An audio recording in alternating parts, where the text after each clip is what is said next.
There is not one typical day as like we have to just take it as it comes, as a mother, as a businesswoman, as an entrepreneur. Society puts so much of pressure on women in general, not just mothers or entrepreneurs, women in general. You have to be perfect at managing a house, you have to prepare like 3 meals a day. Even if you focus on your career, you are being judged. If you are stay at home, you are being judged, or if you're managing both, you are still judged. Oh, you being an architect, for sure surrounded with men. I used to go to site. There, the contractors, the laborers over there, they find it very hard to take instructions from females.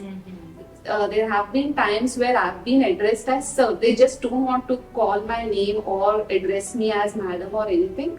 They just want to address me as sir. They find it so hard. So, is there any way that you have been judged? My kid was like body shamed, your kid is so thin. We are in 2024, but still people are doing all these things, passing these kind of judgments. All these aunties in the neighborhood and many of the relatives, they keep commenting such things, and it's it's upsetting for sure. Joining us today is ever inspiring Divya Patil, an architect by profession, a businesswoman by passion, and a sustainable enthusiast at heart. She is a creative mind behind Diti, her bath and body sustainable products. While she is not creating her awesome spaces or crafting sustainable product, she is a super mom of a 6-year-old kid. She's seamlessly balancing creativity, business, and work. She's here to explain all her beautiful journey of creating a greener world, growing a business, and the motherhood as a chaos. Welcome, Divya. Welcome to the podcast. Hi, Akshita. Thank you so much for this amazing intro. It's not that I get to talk about my business and managing my 6-year-old and chasing my dreams.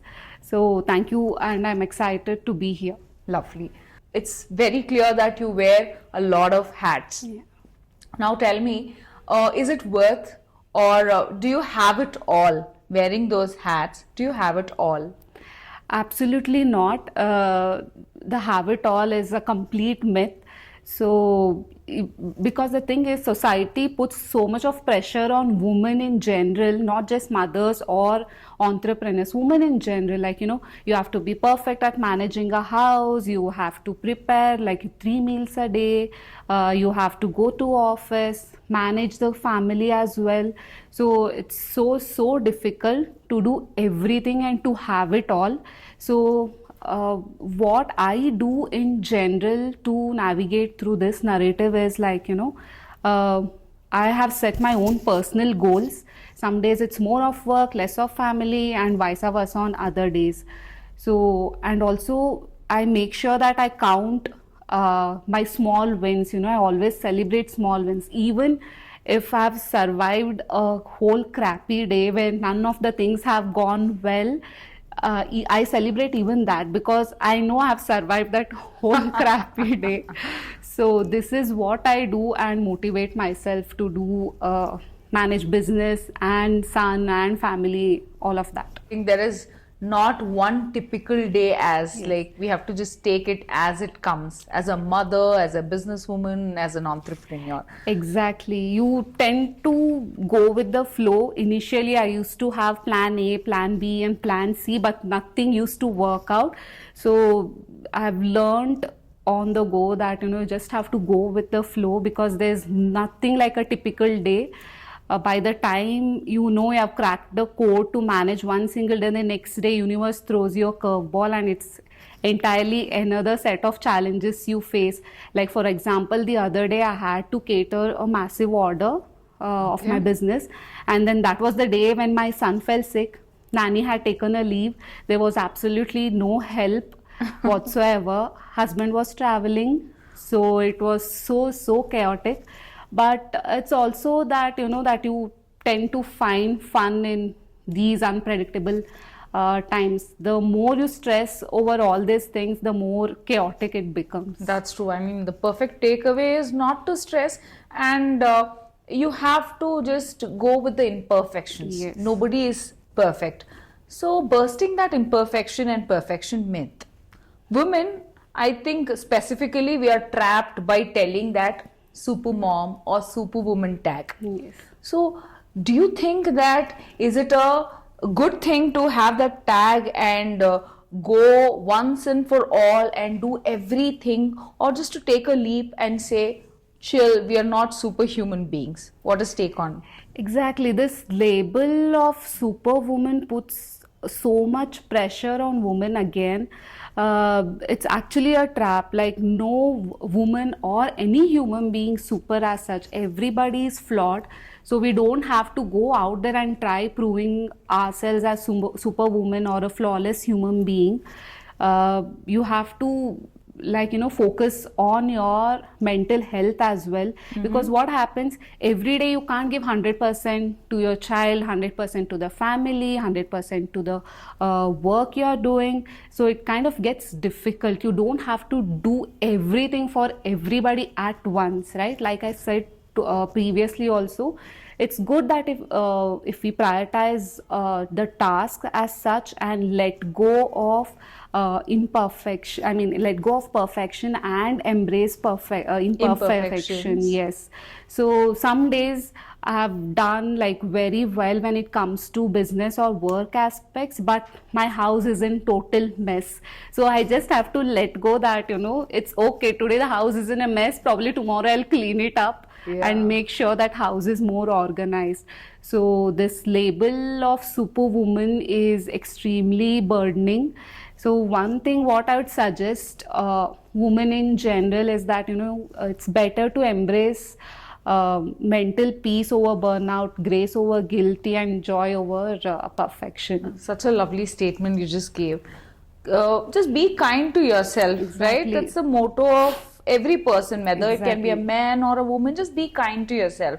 First, put yourself first, then make yourself happy. Then you can make your family happy, your friends happy. So true. So you busted that superwoman myth so gracefully. So now my next question is asking help. If you're doing it all, if your society has burdened you by calling you as a superwoman, now of course, being a millennial mother or millennial parent, it's okay to ask help. But again, society puts you in a lot of pressure of that mom guilt. Even to take help, it can be with the partners, or it can be in-laws, or you can say a nanny. You pay them, but still society puts you in a lot of that mom guilt. Is there any stories or funny incident that you want to relate or comment on this mom guilt over the society? Yes. So there are plenty of stories to share, but briefly I want to tell that, like, when we were growing up back then, our moms used to manage everything, and we kind of grew up in a joint family system, or like, we stayed in a locality where we knew the neighbors quite well. So, our parents, like, never really gave their 100% attention to us. But this generation, we can't let that happen, or it's not happening actually. Yeah, usually we remember, playing with the neighbor kid, and parents are gone for 2-3 hours for shopping or market, but can't happen now. Exactly. Now I don't even let my son go alone downstairs to the play area. I don't know. I'm just being paranoid about it, but that's what it is. Now we are in a nuclear setup, so we have very less support system over here. So when Krisha was born, for the first initial 3 months, my parents were there to help me, but post that I kind of managed on my own without, like, no parents, no in-laws, no external help as such. So, but then after 2 years, when I wanted to get back to work, definitely I needed someone to be with my child, because I had to head out for work, for my site visits and all. So when that happened, I had to, like, hire a nanny to take care of my son. And when I took this decision, it flustered so many family members, and everybody was like, do you really have to go out and work? Do you really have to do this? Will your child be okay with the nanny? All of these things, luckily my husband was very supportive. So I could navigate through this situation. But in spite of that, there are a lot of things like, my kid was like body shamed, your kid God. is so thin. We are in 2024, but still people are doing all these things, like, passing these kind of judgments. And, your son is dusky because like you didn't eat kesar during your pregnancy. All these kind of judgments are being passed, especially when they got to know that I'm personally not there for the 8 or 9 hours in the day to take care of the kid, just And the based. excitement level goes up for these Yeah, people who can judge. exactly. All these aunties in the neighborhood and many of the relatives, they keep commenting such things, and it's like, it's upsetting for sure. But end of the day, I figured it out that, no matter what we do, even if we give 100% or 200%, people You'll be are judged. going to be passing remarks on you. You are going to be judged. So I decided to do what works best for me and for my family. So for those aunties, what are the things with badam, kesar, and kaju? As if you eat so much, you will turn up to be Aishwarya Rai or somebody else. I actually, you know what? I stuck with what my gynac told. Pregnancy is not illness. It's Yeah, just a phase that you have to be healthier, happier, and active. But these true. aunties, Exactly. I mean, if the gynec is suggesting that your body needs rest, then you have to rest. If your yeah, body is allowed to work, work. What's there in that? they have this very unscientific way of putting things, to new mothers and to pregnant women. Eat that, eat this, or don't eat that. There was an incident where a auntie told me not to eat this jamuns. So otherwise, your baby will turn darker.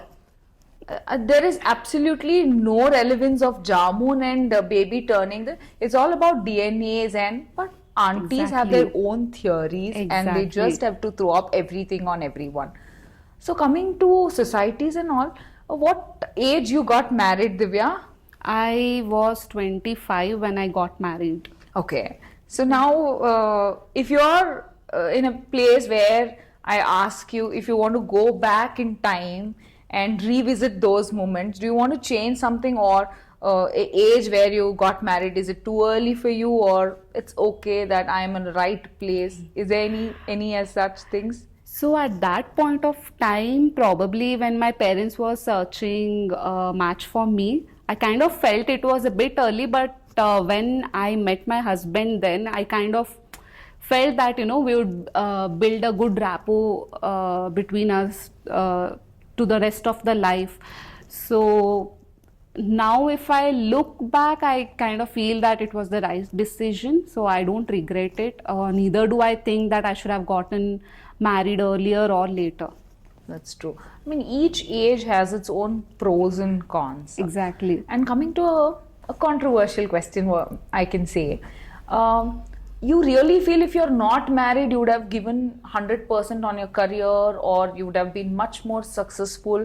Lot of women who are unmarried and career oriented thinks or resist marriage and motherhood because they think that takes you a step back, or society will judge you for being a mother or being a wife.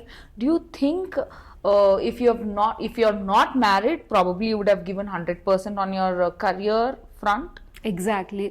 I mean, I agree with you. If I wasn't married, of course, the responsibilities I hold now probably would have been nil if I was unmarried.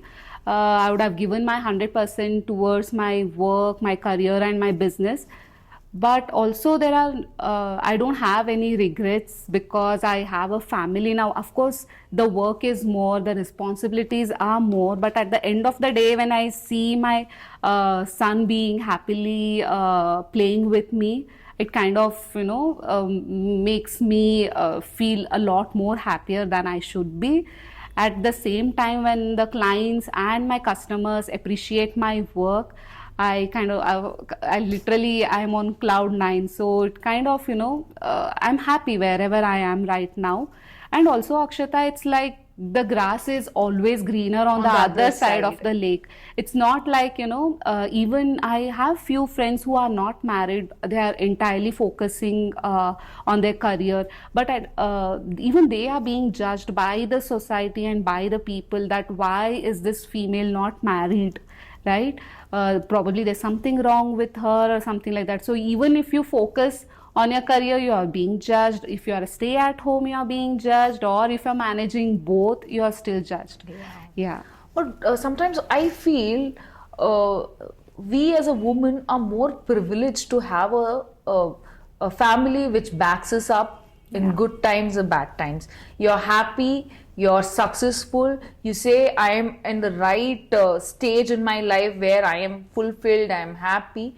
But there are certain women who are married against their will, child marriages, women with the veil, and they are asked to shut their dreams just to stay at home, taking care of their family.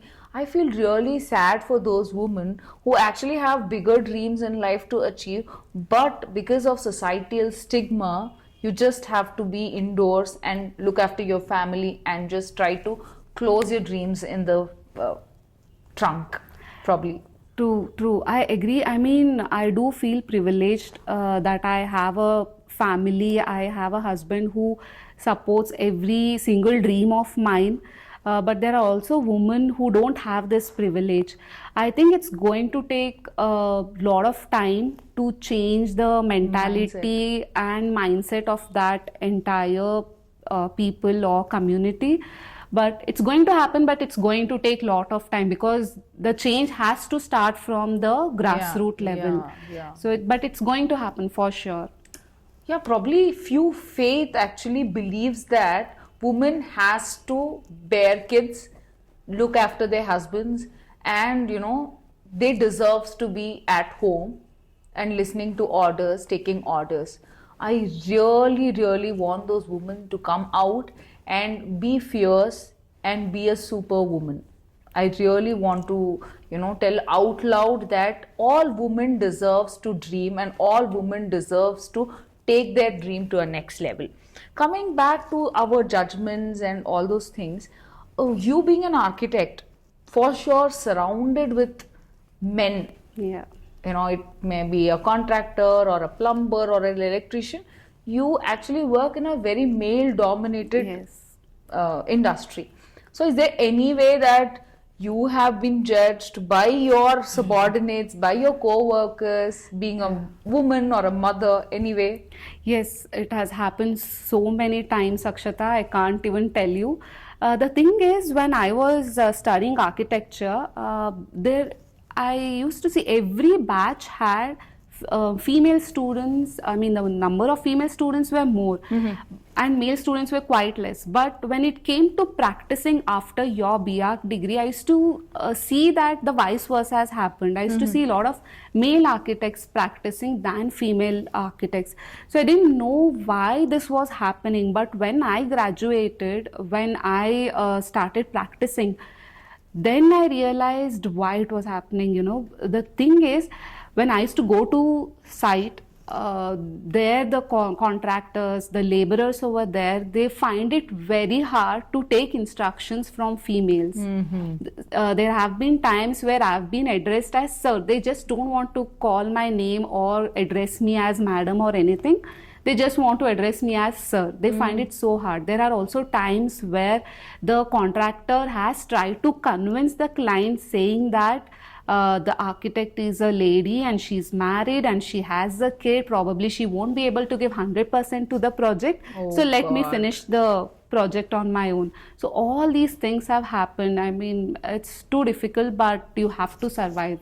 I get that. It's so frustrating now. Very frustrating. Probably what I feel is we can make those changes by raising our kids as a feminist. Let it be a girl or a boy.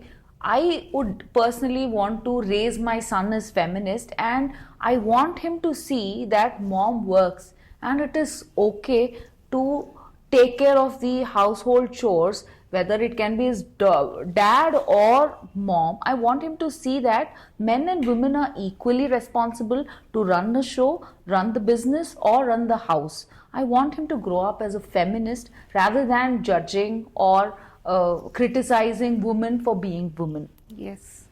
So now, since we spoke about the personal front and the society's stigma, you being a businesswoman, okay, coming to the business side of life, what advice that you want to give those women who are buried in those guilds, wearing lots of hats and busting those superwoman myth and juggling between everything in the world?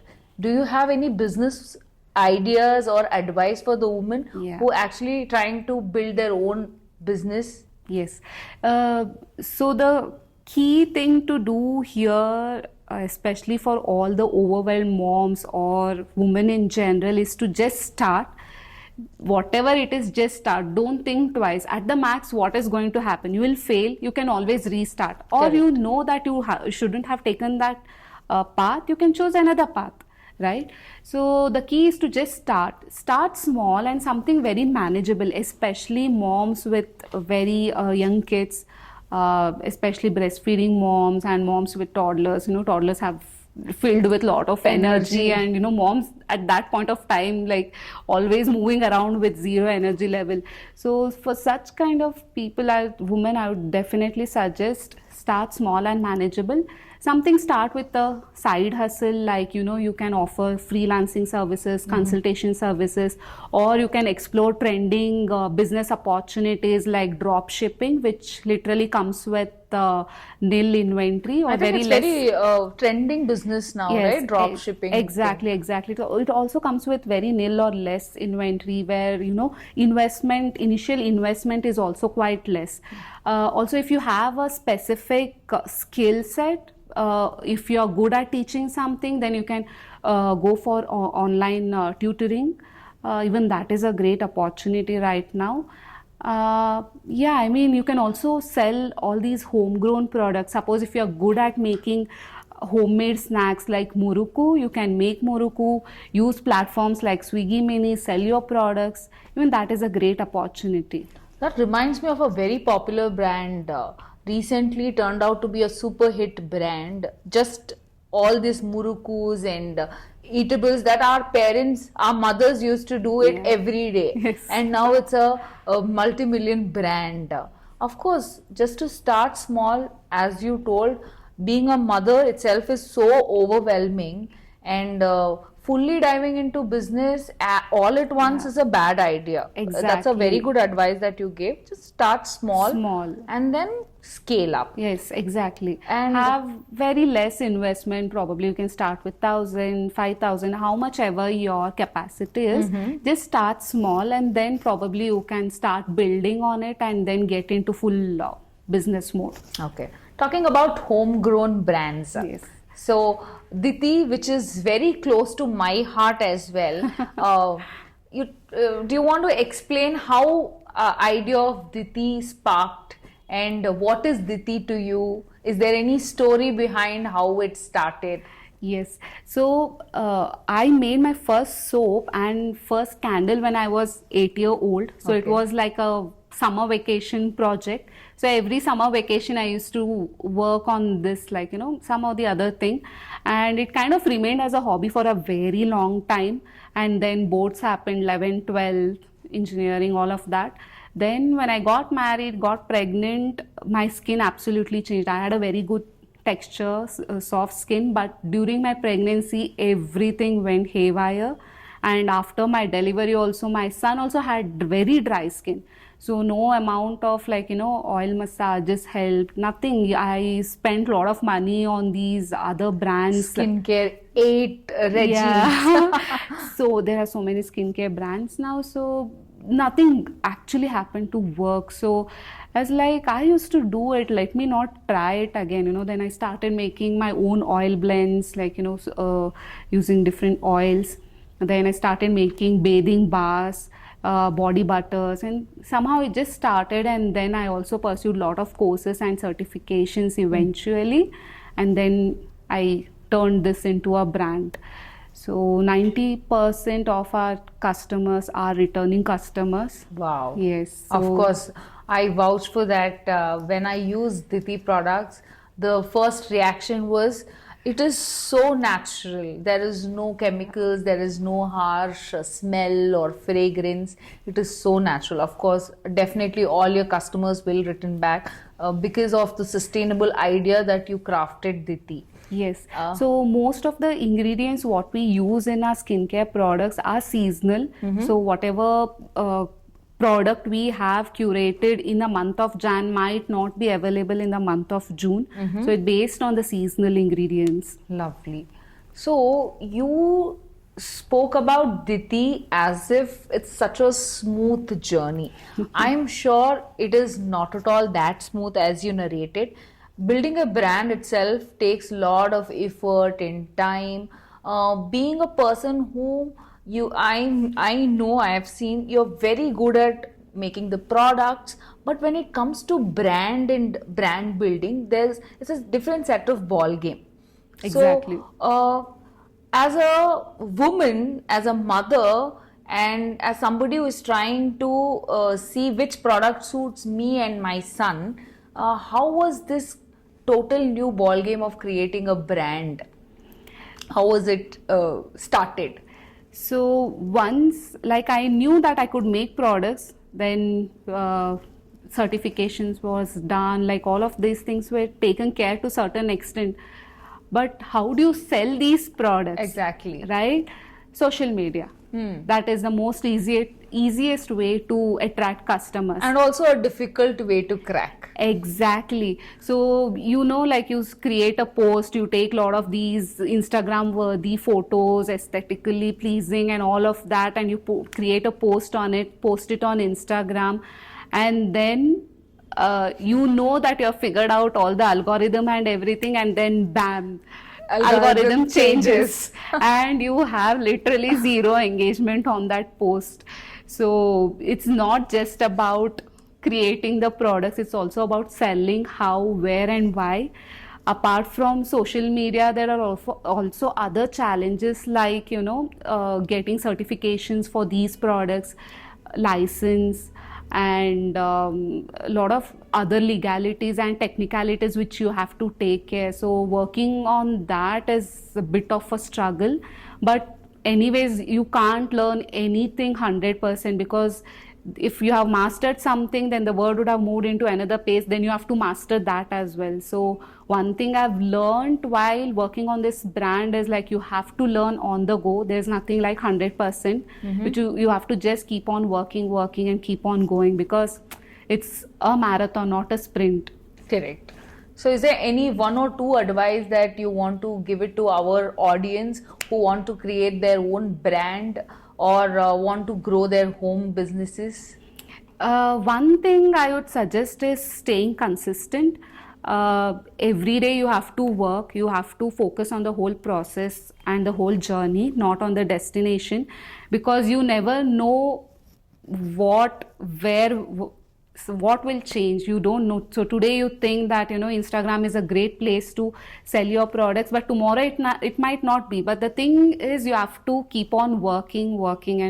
Just work, keep creating, because that is your core belief, right? So you have to just keep going, just stay consistent. And since you have figured out your niche, so my niche was creating these products, so I knew my niche and I just kept working on it. I didn't want it to deviate too much. Okay, so one is just start, Yes. don't stop, be consistent. Yes. And one is identifying your niche. Exactly. So we'll keep that in mind for sure. And also coming to a very, very important decision while you start your business, while you grow your business, is finance. Yeah. Money. Very important Numbers. one. So how do you manage your finances? I'm sure you're getting money from everywhere. How do you manage your finances? So I'm actually bad at it, I'm still learning. But what I've learned is, first thing is, I started small because my capital was less, capital investment. So when I started Diti, I just started with 10,000 in hand, and I made sure that whatever expenditure that happened, I kept a track of it. There are a lot of apps these days, free apps available like Zoho Books. So you can use those apps, keep a track record of your expenditure, just see how much amount you're spending and what are the profits you're getting. Always track it properly. Next thing would be like having a separate bank account for your business. Because then you know it's quite easy what goes in, what goes out, how much you're spending. So it's easy to have a check on the expenditure. And whatever profits that you get, make sure you reinvest the same into the back to the business. Also, you take some as your salary, because that also acts as a motivational factor to keep going. Correct. I have seen many founders who don't take salaries for themselves for very long time. Yes. And it is kind of very not so motivated thing to do. When there is no money involved, there is no gains that you feel like. No, there's no happiness when you do business, but still not taking anything from that.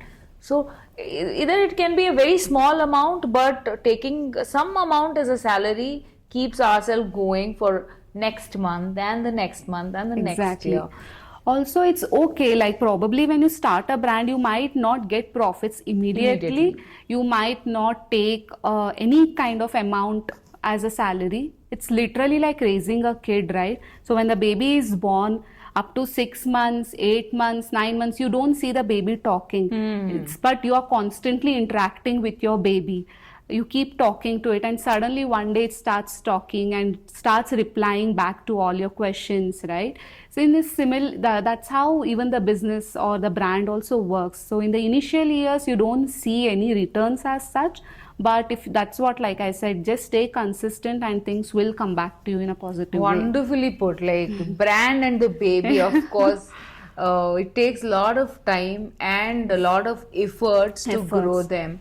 And it's not that every day we are going to get the benefits or the things that we look forward to. Divya, it has been amazing the way that you've explained how you navigated your motherhood and business. Is there anything that probably like a takeaway or somebody would have told you before that you want to share it with our audience? Yes, although I feel that I'm not experienced enough to give a grand advice, but I would like to suggest mompreneurs or women in general to write a set of personal goals as what they want to achieve in their life, what success means to them. Based on that, they can choose a path to follow. And also, this journey is filled with lots of ups and downs. No 2 days are alike. Every day has got its own challenge. But make sure you celebrate your progress, celebrate your small wins, because it's a unique journey on its own. Correct. Yes. True. Divya, for most of our audience, homegrown brands are a very much new concept, or probably they are a little hesitant to try those homegrown brands. So do you have any take on these homegrown brands, or probably how to grow them, how to scale them, and how efficient they are for us to use?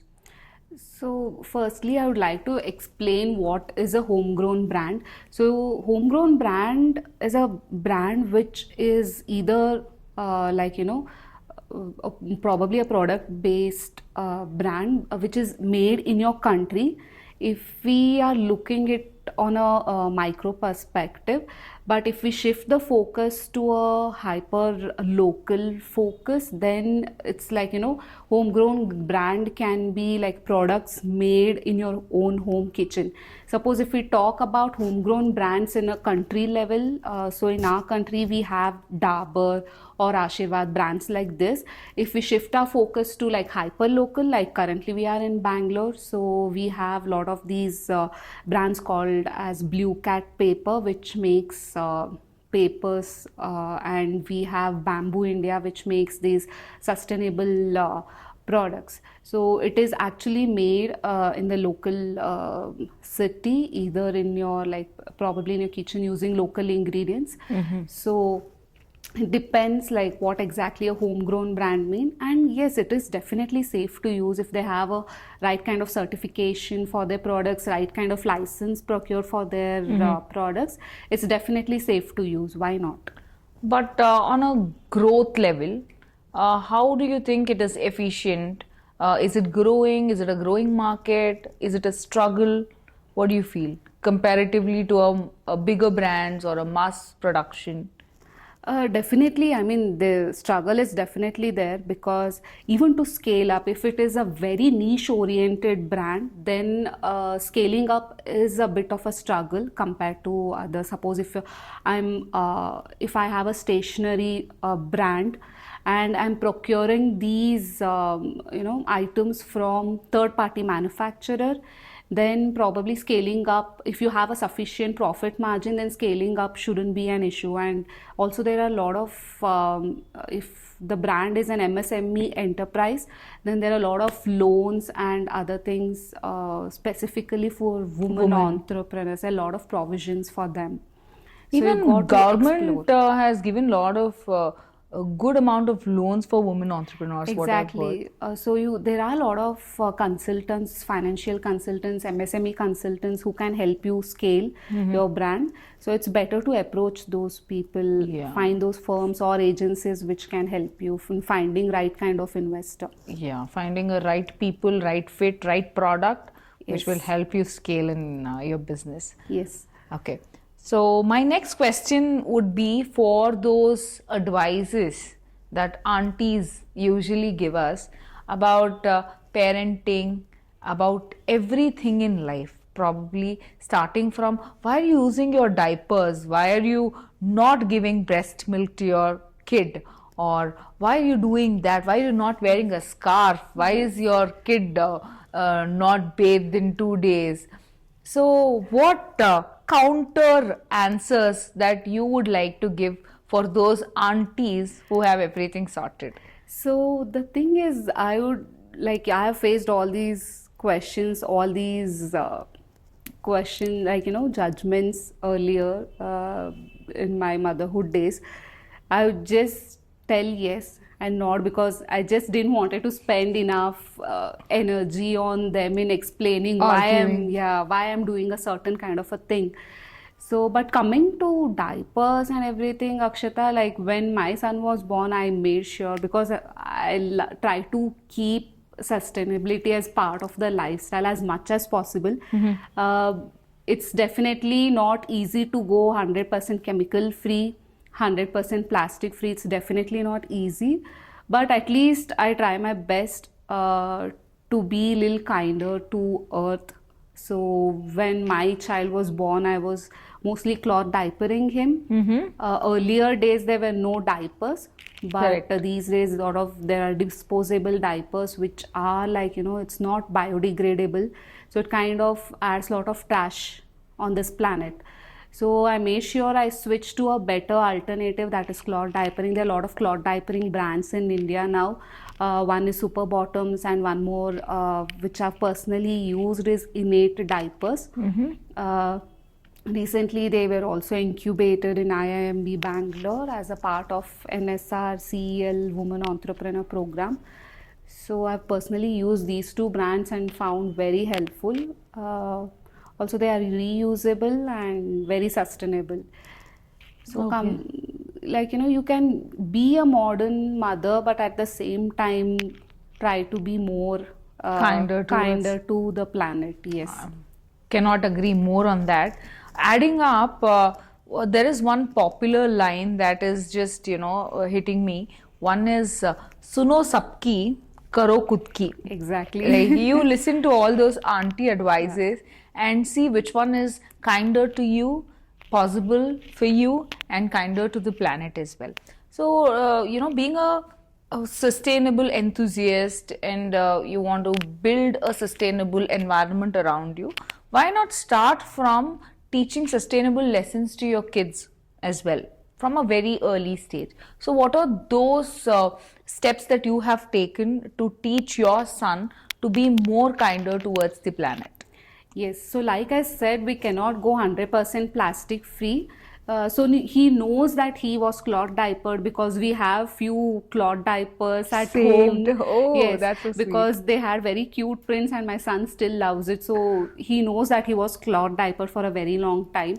And apart from that, we made small switches in our regular day-to-day lives, as in instead of using steel scrubs, we use cellulose or the sponge guard skeleton to wash vessels. We also use these bioenzymes or soap nut solutions as an alternative to dishwashing liquid. We also like try to grow a vegetable in our balcony. We have a very small balcony, but in that we have a small vegetable garden, just to show that my son, like, it needs lot of time and effort in growing a single vegetable. He knows that there's a lot of patience and perseverance goes into growing just one single vegetable. So he kind of respects farmers and all the vegetables. He also respects food now. So he avoids wasting food as much as possible. Just doing this small activity, he knows, he's become mindful towards eating food. Environment. Yes, yeah, eating food and reducing wastage. Talking about wastage, we as a millennial parents, we actually don't mind splurging money on our kids.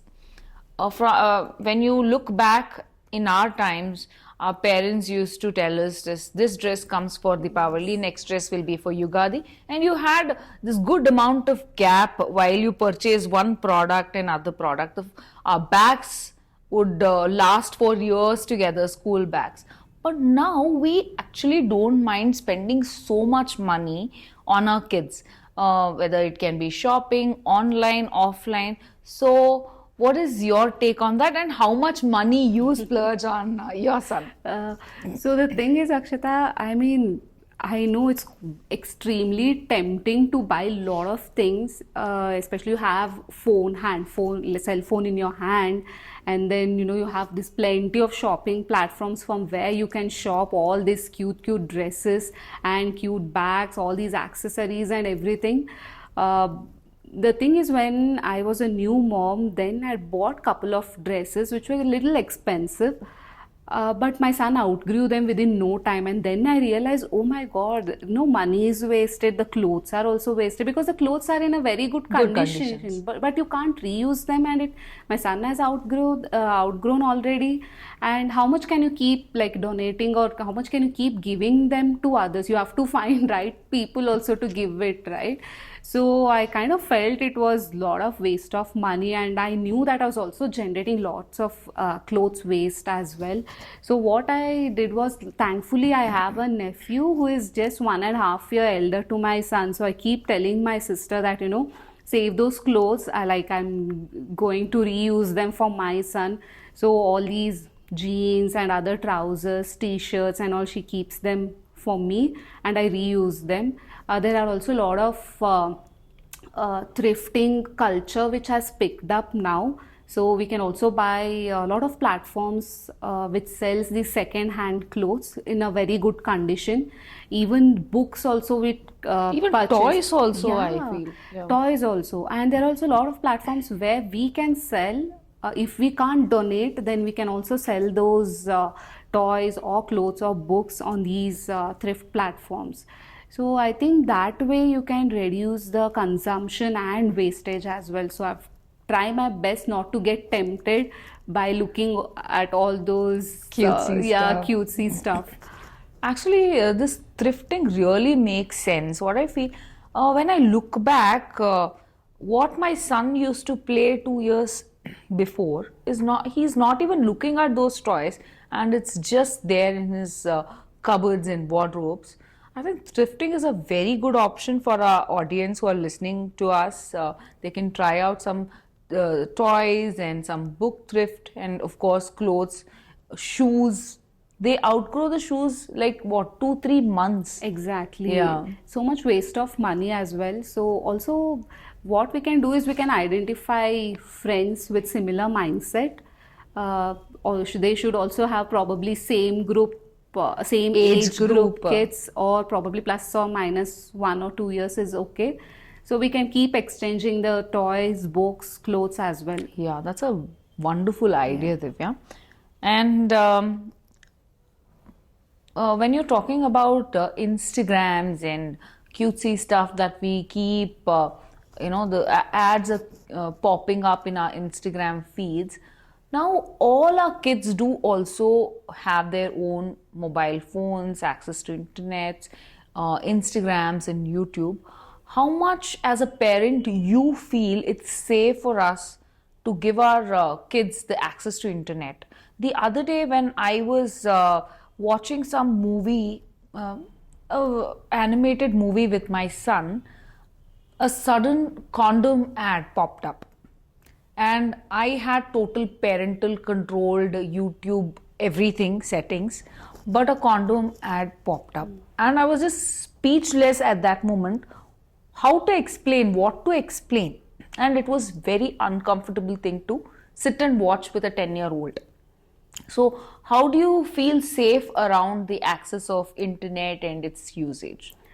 Internet as such might have a lot of pros on its own, but it also has equal amount of cons.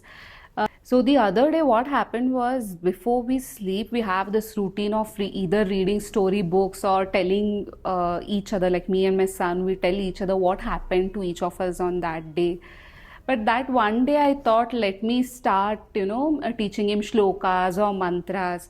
So that day was Friday, I specifically remember, and I wanted to read Durga Chalisa to him. So I opened Durga Chalisa lyrics on internet, and we were just scrolling, and then we saw a vulgar ad. All of a sudden it just popped up, and we don't know like what to do At that minute, how to even get out of that? Exactly. And also, like, I don't want him to have this kind of perception that, like the taboo what we had when growing up, right? So I want him to understand what is body positivity, what is body shaming, and what is porn, and all of that. I want to discuss with him all these things, but it is not age appropriate. Right now, it is. I didn't feel that it was right thing to discuss with him. But I told him that, it's a vulgar ad. Let's not think too much about it. But one good thing is he's very curious about insects and animals. So we also watch lot of documentaries on these topics. So he has seen this male and female insects sitting together and mating and then giving birth to babies. So we have spoken about it in a very scientific way as much as possible, because the thing is, as much as we avoid these kind of topics, the more curious the kid gets. Exactly. Right? So we told him that, this is what is age appropriate. You just need to understand this much. As and when you grow up, probably we'll have accordingly the discussion accordingly. For now, so I was able to come out of that topic for that day, but internet is filled with all these these sometimes kind of things. Like, what I feel is you were there on that day to explain. Exactly. But sometimes the kids, when they are there on their own, I mean, internet is very unsafe at certain point of time. It has to be regularly monitored, what I feel is. Exactly. So the thing is, even if you, like you said, even if you add that parental filter and everything, still these kind of ads pop up. Things pop and up. Algorithm, what happens now, there are certain 10 seconds of a toy video and the rest of the videos are pornography. And algorithm thinks it's just the toy video and pushes it to a kids videos or kids photos or anything as such. It's totally on a parent to control what they're watching and explain them what is appropriate for their age and explain them what not to be watched is very much important. So true. I think sex education should be part of school curriculum as well, because the child needs to know what are his body parts, and he shouldn't shy away from the private parts, how he should guard himself when the other things like happen. So the school also has to educate the child, not just the parents. I think school also have to bring up this topic as well. So true. So true. Being India, the country where most of them are conservatives, we have to have a different perspective hold together on this idea of sex education. It's just not in schools. When we were young, we were never thought of this good touch and bad touch. Probably that's where our generation, we still hide a lot of things from our parents. There is no open door for any discussion. Probably this is the right time for we being a parent to open those doors for our kids, where anything and everything is discussable and questionable, and it can be answered, so that, as you said, the right kind of curiosity will grow, and more of awareness will improve, rather than what is this, what is that. We know what exactly is right or wrong. Exactly. We see, the thing is, we can't avoid what's happening on the internet. Suppose after few years, when my child will have his own cell phone, I can't restrict him too much. Correct. So he also needs to have that freedom. But if he is educated in a right direction, if those taboo topics are already discussed at home and he's clear about it, then I think he'll be able to navigate through all of this on his own and without me worrying so much about it. So true. You just have to provide and protect them. Exactly. Thank you so much, Divya, for taking us through all your motherhood chaos and journey, your ups and downs. It was truly amazing to know you and know you more as a businesswoman, as an amazing mother. All your finance advices, your sharing of building a brand, everything helped me in person as well as our audience who are sailing in the same boat. Thank you so much once again. Thank you so much for having me here. I also had a lot of fun. Thank you. Thank you, Divya. Thank you so much for watching us till the end. If you like the podcast, consider subscribing it or leaving us a review, or you can share it with someone who can find this helpful. Please comment down below whom you want to watch it in our podcast the next. Thank you.